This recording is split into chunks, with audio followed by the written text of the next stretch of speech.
James Bond franchise may have had multiple actors playing the iconic 007 role, but when it comes to Ethan Hunt from Mission Impossible, it's always been the one and only stunt monster Tom Cruise. His credits extend way beyond one franchise too, as you're going to see today in the top 30 moments when Tom Cruise went beast mode in the movies.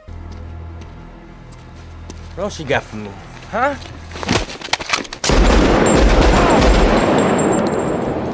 It's kind of funny that the first scene itself has Tom Cruise playing an antagonist, which isn't something he's renowned for. The role of Vincent does happen to be one exception because Bro's aura was unmatched for like 99% of the movie, with the other 1% being when plot armor had to put Jamie Foxx as the one who emerges victorious. Anyway, the briefcase scene pretty much proved to us that Vincent was way more than just a man in a suit. He was a savage beast who would do whatever it takes to get the job done. The rapid shots and instant fatalities may not be able to give us the full picture on who Vincent really is as a character, but the sequence does provide us with some kind of context. Yeah, I'm sure Max would have been thinking that was the perfect day to take a holiday and avoid being involved with a literal hitman. Max!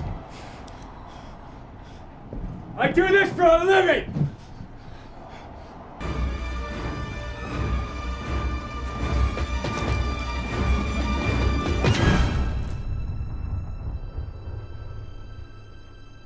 Bungee jumping is a great way to spend your time, especially if you're taking a vacation or something, but to Ethan Hunt, there are different factors at play. In this case, our man has to retrieve the rabbit's foot, and that involves jumping from one building to the other. Honestly speaking, this is the kind of stunt that would make most aspiring stuntmen probably pursue another dream, but Tom Cruise is the type of guy to say, let's also have me almost get hit by a car, and while we're at it, I'll also shoot at the enemy while hanging off said car, being dangerously close to the road. There's no stopping this man at all, is there? And the really shocking part is that we're only 2 entries in. Yeah, I'm telling you right now, there's going to be a lot of Mission Impossible scenes in this video, so you better get ready for some peak cinema. Okay. He made it! He made it! I knew he'd make it. Remember, you wanted this.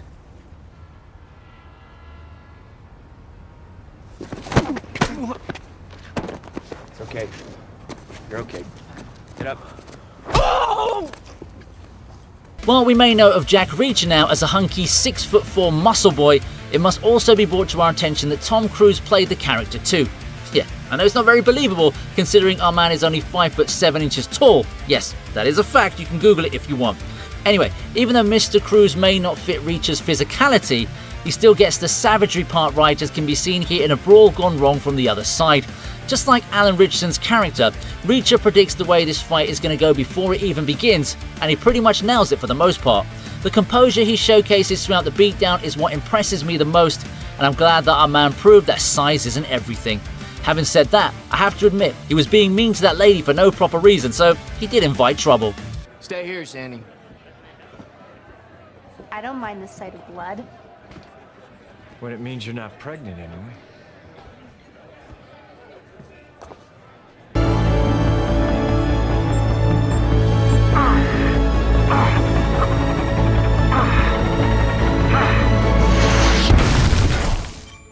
Bullseye, holy sh! When it comes to action movies, Tom Cruise has always been a leading force, and he proved his mettle yet again with a sequel that made him super relevant again.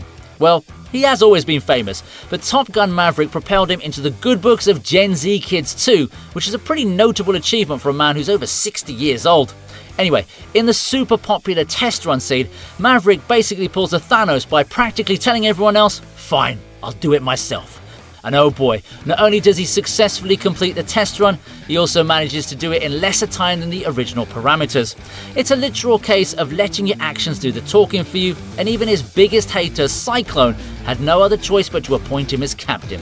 Now, that's how you push the negativity away and make the world bow down to your excellence. Risk the lives of my pilots and perhaps the success of this mission. Or risk my career by appointing you team leader.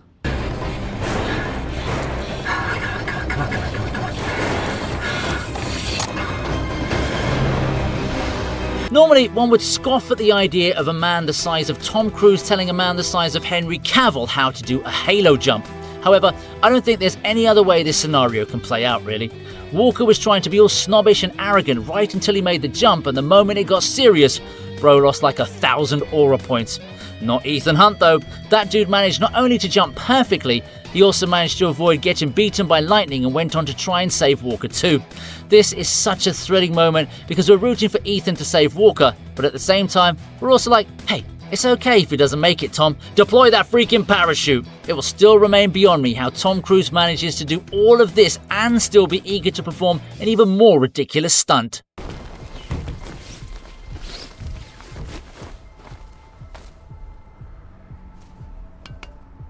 Looks like you lost your oxygen.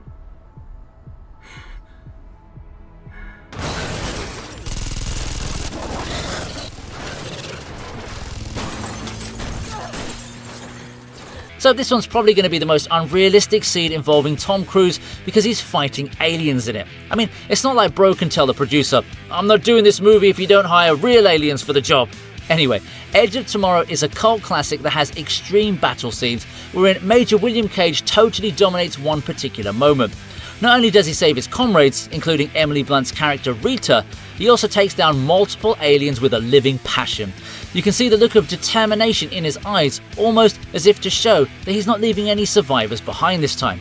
Yeah, I know that's a bit ironic considering a major plot point involves him dying again and again, but the aliens don't get that privilege. It's a great action scene, but you want to know something interesting? This movie is based off the Japanese light novel and manga All You Need Is Kill. You don't talk much. Not a fan. Talking? Not a fan of talking, no.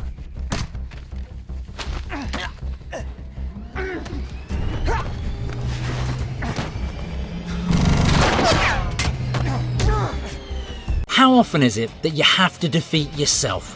Well, if we're talking about mental battles, then it's pretty much an endless struggle. But in Oblivion, Tom Cruise's character Jack quite literally has to fight himself.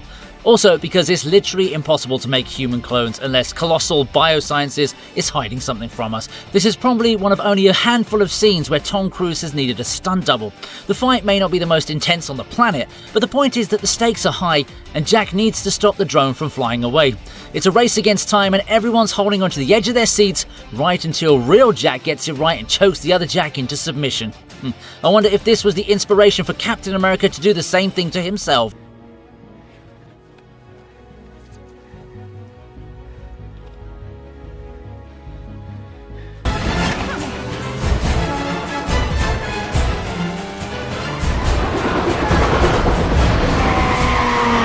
This may be a forgotten movie to most, but it's actually got some of the most over-the-top action sequences I've seen in the 2010s. Roy and June find themselves evading a bunch of shooters and also a whole army of bulls, so you can at least imagine bits of how this scene would have played out. Tom Cruise is good at being Tom Cruise, so he manages to flex, aura farm, and complete the task at hand all at the same time, all while also impressing Cameron Diaz with his bike riding skills. The setup to have the Bulls take down the primary vehicle was a stroke of genius, and the final takedown was also a sight for sore eyes.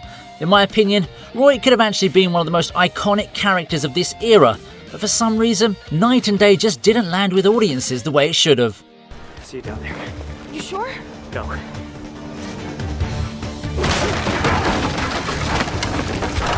Sorry.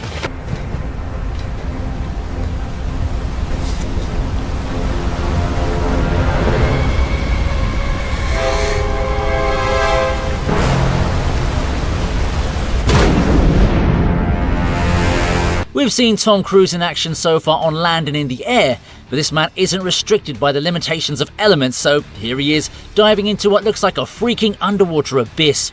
Anyway, the mission is clear and should be straightforward, but we've seen way too many Mission Impossible movies for us to know that nothing is ever silky smooth in this franchise.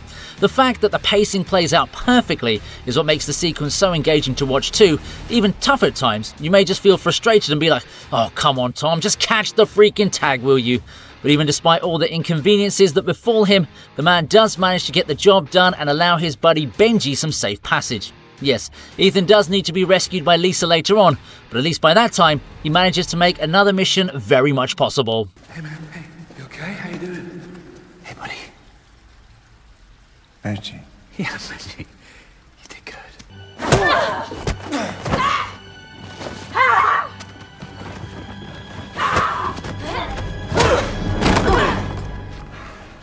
They say chivalry is dead nowadays, but honestly, it's just about equality, isn't it?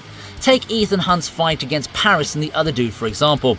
He beats them down equally because, well, he wouldn't have been able to escape otherwise, would he? The fact that this happens in such a narrow space makes it even more impressive, as it allows for unorthodox camera angles and great sound effects. Everyone put in the hard yards to make this scene a success, and as usual, it's Ethan Hunt who takes the cake. Sure, the lighting could have been a bit better, but I think that was a conscious choice to make the whole thing more anxiety-inducing. Ethan may have been brutal against both his opponents, but at least he spared Paris from what could have been a pretty messy end. Also, if you haven't realised yet, Paris is played by Pom Clementif, aka Mantis from Guardians of the Galaxy. Yeah, she looks quite different without those antennas of hers, eh?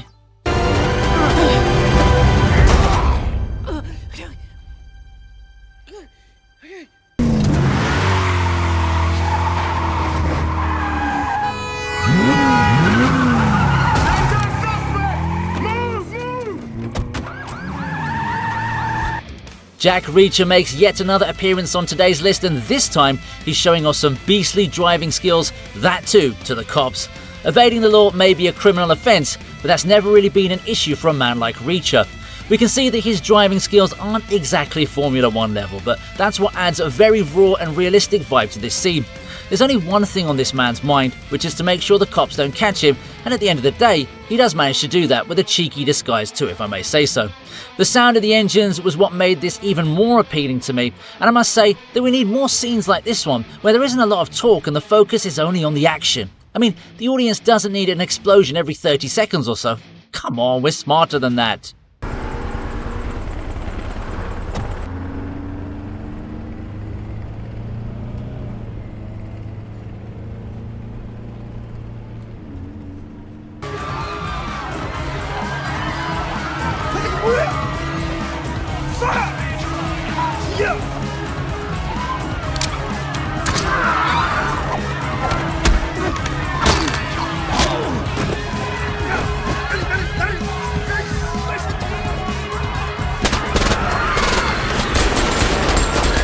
Vincent isn't done with us just yet, as he makes one more epic showcase in the club scene from Collateral. The key ingredient to success here is chaos, which is achieved quite naturally and easily, because of all the gunshots and stuff like that. One particular sequence that stands out to me is when the tempo of the music changes and Vincent locks in. He then focuses on bull rushing through the twerking girls, and what follows is almost breathtaking. Kudos to Michael Mann too, because that man really has some kind of talent when it comes to directing crime thrillers.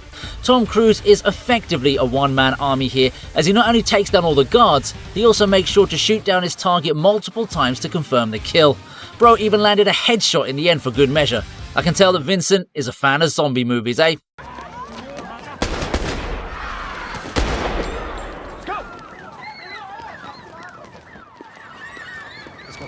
How can a man die better? You don't have to die, Jack.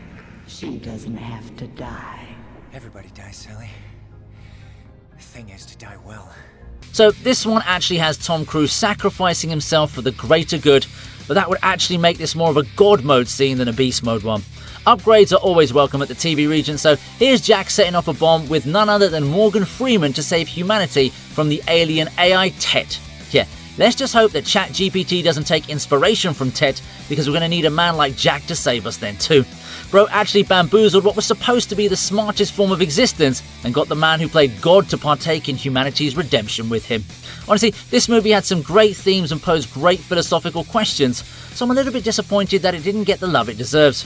If you like the scenes I've covered so far, do give the movie a watch and let me know what you think about it.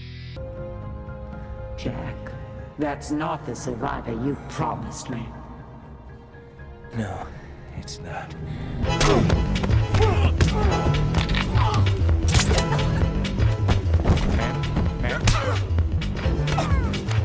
I'm not sure if hijacking is the right word here, because Roy is essentially defending himself, but he does get rid of everyone else on the plane, so this does count as some kind of hostile takeover. Having said that, I think it's a bit too extreme to be flying when everyone apart from Cameron Diaz is out to take your life. Not that it matters to a gigachad like Roy, because his domination is quite impressive even by Tom Cruise standards. It was pretty much a case of Tom Cruise assessing and neutralizing threats before they could even act. I still can't get over the fact that even the pilots were against bro, and they still lost. What's even more miraculous is the fact that June is having all these conversations with herself in the loo without hearing any kind of commotion from the very intense fights going on right outside.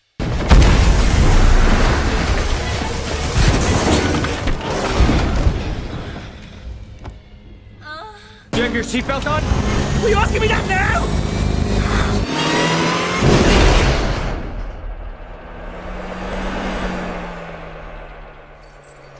Hang on!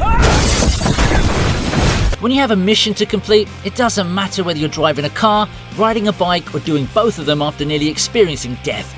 For context, this actually happens after the earlier scene where Ethan almost drowns and has to be saved by Ilsa. So yeah, for a dude to be able to pull off such sick stunts right after is nothing short of animalistic. The way Ethan maneuvers the car while dodging all those bullets was crazy to watch, and Benji's sense of panic kind of echoed the audience's sense of hype. The fun doesn't just end with a car crash, as Ethan then shifts to a bike to try and get Ilsa. That scene may not have ended with our hero emerging victorious, but he does manage to show off enough before he voluntarily sabotages himself in order to not crash into his target. You win some, you lose some, right?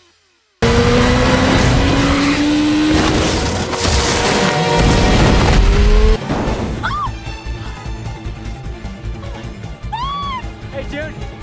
I can't see! You are doing great! Get out of the way! Open the door! Open the door, June! Open the door, June! It's a beautiful dress, by the way. Word of advice, when the bad guys tell you you're being moved to a secure location, trust me, you're anything but secure.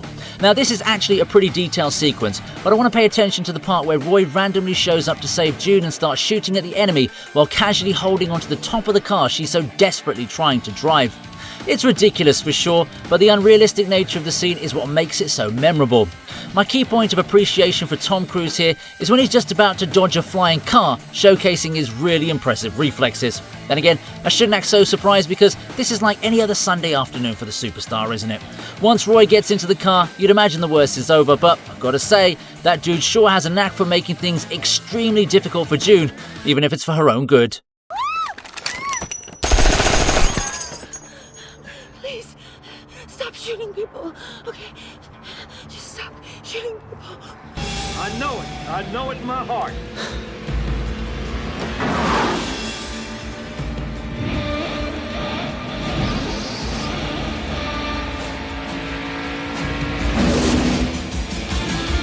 Woo! Come through it, Harry! I'm out of here.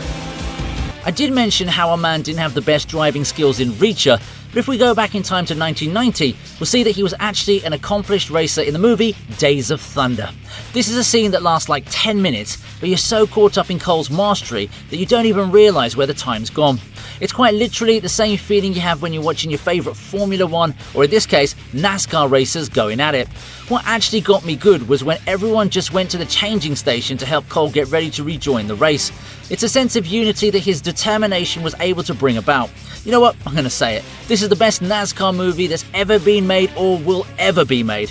The fact that they actually built real-to-spec race-legal NASCAR vehicles, fitted them with cameras, and ran them in races is amazing beyond imagination.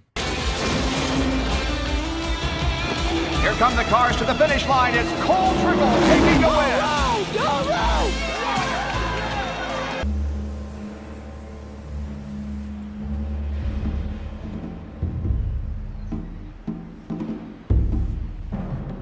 Escaping a facility like a factory assembly plant is never easy, even if you happen to be the most legendary stunt actor double package in Hollywood, alongside Jackie Chan of course. Here John has to avoid Danny and his men as he pulls off a whole sequence of stunts so that he can make his way out with minimal damage.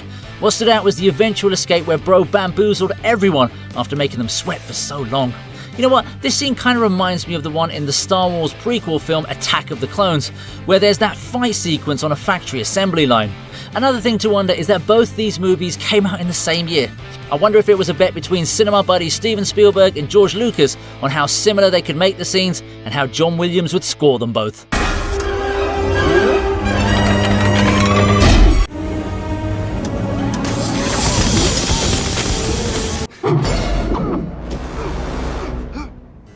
assume I need no introduction. You know, there are a lot of theories out there that claim Tom Cruise is a vampire. I wouldn't doubt it either, considering how good he looks for a guy in his 60s. The funny thing is that Bro has played this character too, all the way back in 1994. Lestat was a super interesting character, and it's a real shame that we didn't get to see more of him, because I could binge watch an entire Netflix show covering his earlier days. There's nothing too fancy happening here, apart from the fact that Lestat casually turns the reporter Daniel into a vampire and turns from skinny monster to beautiful vampire in a very smooth transition scene. It did give us a very surreal vibe, but then again, we are dealing with a badass vampire, aren't we? I know Louis is supposed to be the troubled soul and all of that, but honestly speaking, Lestat is a far more likable character simply because he's so lively. Oh, Louis. Still whining, Louis. Have you heard enough? But it was I've had to listen to that for centuries.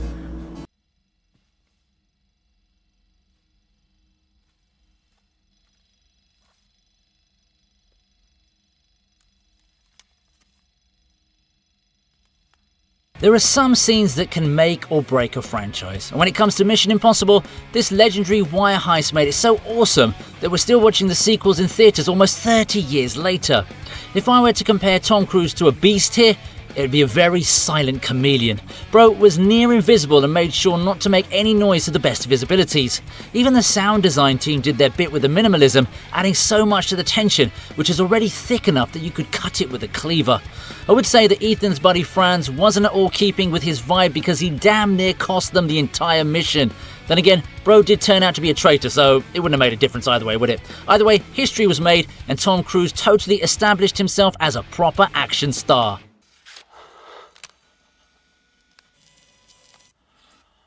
Get moving. Toast.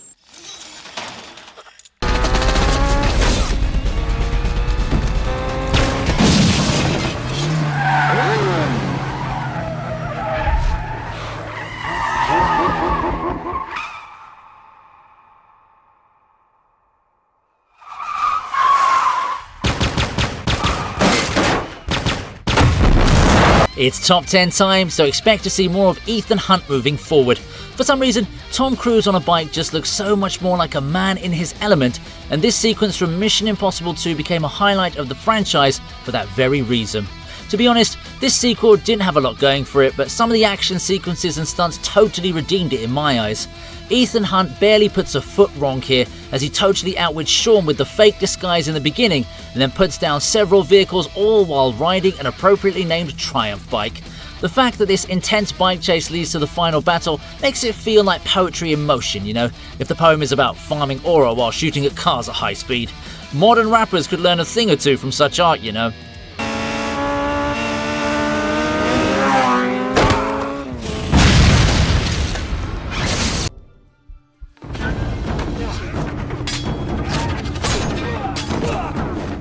Ultra Instinct is something that we all know from the world of Dragon Ball anime and manga.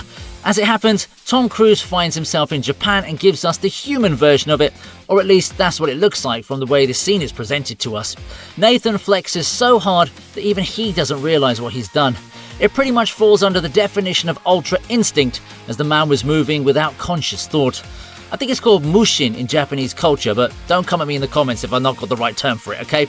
All I know is that Nathan activated some kind of Zen mode here that instantly gave him an extra 2,000 aura points. That final slash and pose was kind of like him accepting that he was leveled up.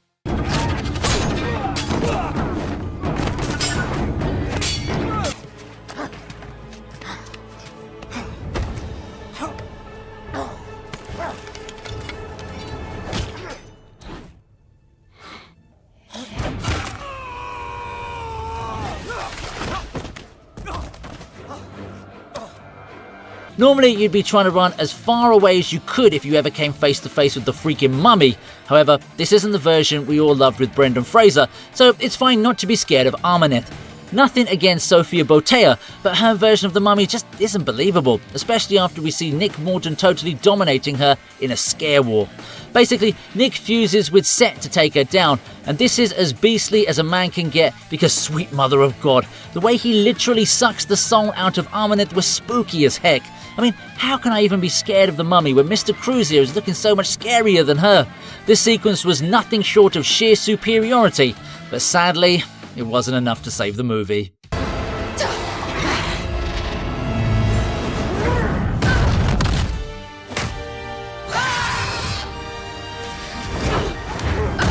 I'm working on it!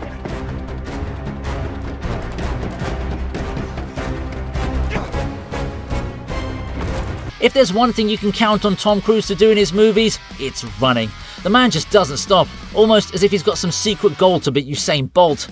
Now, that would be a real Mission Impossible, wouldn't it? But for now, let's look at Fallout, where the man runs non-stop across roads, slides across roofs, interrupts religious gatherings, and even jumps out of office windows. It's a masterclass in how to give the audience goosebumps by simply showing a guy running. The music and the barrier between the camera and Tom to make us feel how fast he is at this very moment feels so pure and so perfect. What can this man not do? Seriously, he's probably run like 100,000 steps in this video alone. So yeah, the beast I'm going to compare him to for this scene is a cheetah.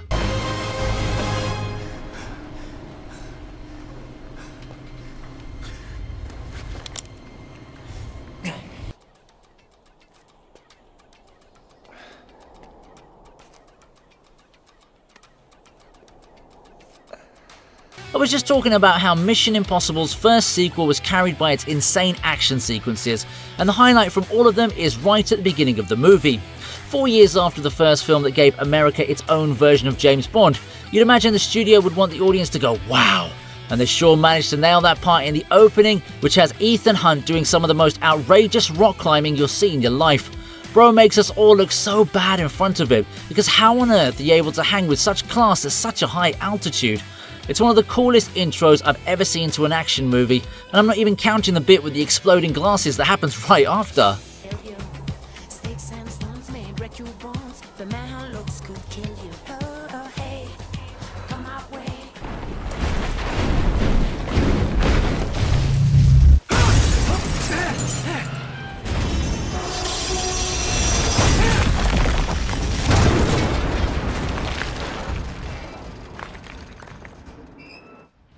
Finally, an entry which Arnold Schwarzenegger would be proud of. Imagine chilling in the mountains and all of a sudden you see Tom Cruise and Henry Cavill fighting it out in a couple of choppers. Yeah, Fallout's got quite a few entries on today's list, but the standout has got to be the helicopter battle.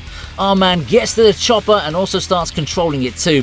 The helicopter encounter that happens right after is one of the coolest sequences I've seen in the past decade, and I wouldn't even be surprised if in real life Tom just thought, hey, I'm pretty good at this, maybe we should do a sequel to Top Gun. This is right up there at the pinnacle of the franchise, and its placement on the list proves the same point now, doesn't it?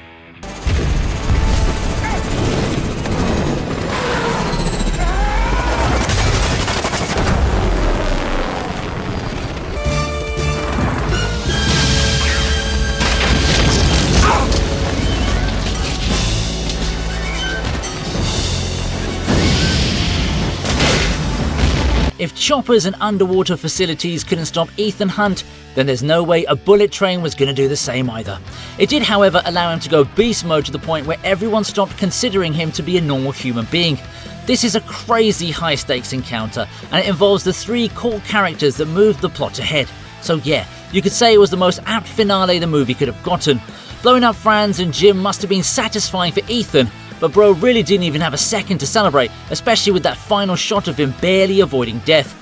I'd say they don't make movies like this anymore, but the fact of the matter is that Tom Cruise is the only one actually still making movies like this in today's era.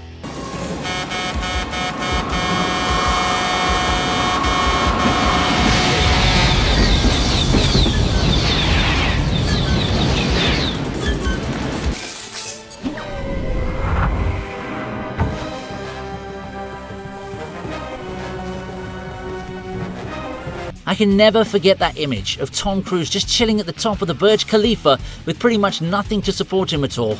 Compare that to Will Smith, who actually had a whole army of support systems to prevent him from falling. Yeah, that's real life aura if you've ever seen it. And this makes the iconic jump from the Ghost Protocol so much more believable. From climbing to jumping to that final little gag where one minor miscalculation almost costs Ethan his life, it was absolute cinema.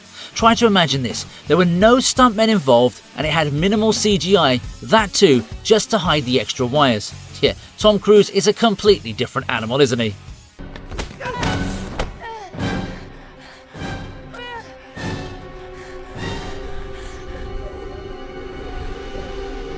Come on. Yes, got it.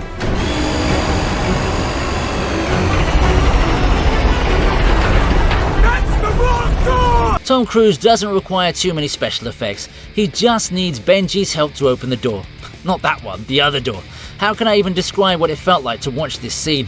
Normally, you'd think there's a stuntman involved and all, which would still be pretty impressive. Here though, it's actually Tom Cruise, who's pretty much a stunt god by now. Forget stunt monster. The man's hanging onto a freaking plane, for crying out loud. Who does that? The real villain of this scene is actually Benji, because that man clearly wasn't understanding the importance of the situation. I'm on the plane! Open the door! How did you get in the plane? Not in the plane! I'm on the plane! Open the door! The Oscars may be starting to roll out awards for stunts now, but man, if this existed 30 to 40 years ago, it'd be either Jackie Chan or Tom Cruise nabbing all the coveted ones. That's the wrong door! Benji, not that door, the other door. The other door, right, yes, the other door. Okay, oh, yes, sorry, my bad.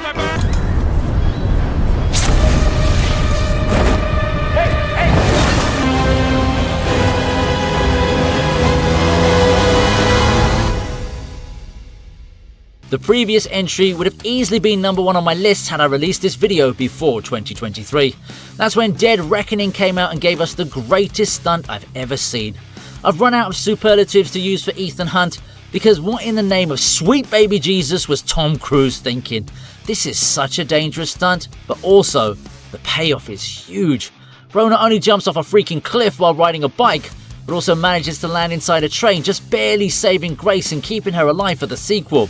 If you think this is crazy just to shoot, then have a look at the behind the scenes footage so that you'll understand how excited Tom Cruise was to film this. There will never be another like him now, will there?